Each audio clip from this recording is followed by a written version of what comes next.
hello guys की खबर আপোনালোকৰ আশা কৰো আপোনালোক সকলোবোৰ ভালে আছে আমাৰ ফালে বতৰ একেবাৰে বেয়া আৰু মই পথাৰৰ মাজত বহি আছো বৰ্তমান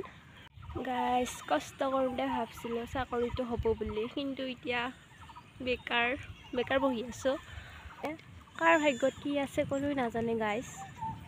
মই বৰ্তমান ৰাতিপুৱাই শুই উঠি কিনে ঘৰটা সাফা কৰো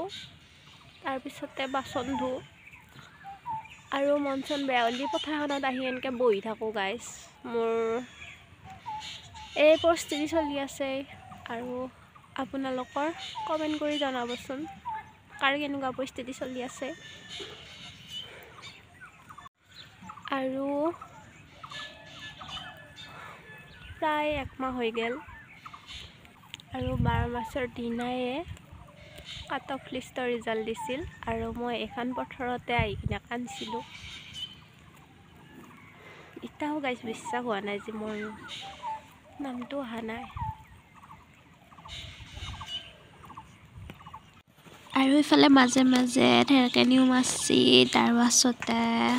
বৰষুণ দিবা ওলছি আৰু তথাপিও গাইস মোৰ ভয় চয় লাগা নাই মই এনেকৈ বহি থাকোঁ যিমান ঢেৰেকনি দিলেও বতাহ বৰষুণ দিলেও গাইস মই পথাৰখনতে বহি থাকোঁ আৰু গাইস বৰ্তমান এটা কিনকিনীয়াকৈ বৰষুণ দি আছে যিহেতু অসম পুলিচৰ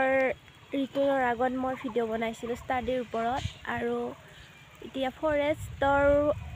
লাহে লাহে আহি আছে মই ভাবছোঁ আকৌ আগৰ নিচিনাকৈ ভিডিঅ' বনাওঁ আপোনালোকে যদি আদৰি লয় আৰু মোৰ এইটো ভিডিঅ' যদি ভিউজ আহে তেতিয়াহ'লে মই আকৌ আগৰ নিচিনাকৈ ভিডিঅ' বনাই যাম আৰু গাইস এতিয়া বৰষুণ দিছি মই ঘৰত যাওঁ বৰষুণত ভিজো মোৰ একদম জ্বৰ উঠি যাব গাইস ভিডিঅ'টো ইমানখিনি আছিল যদি ভিডিঅ'টো চাই ভাল লাগে তেতিয়াহ'লে এটা লাইক কমেণ্ট কৰি দিব আৰু চেনেলটো সাবস্ক্ৰাইব কৰি দিব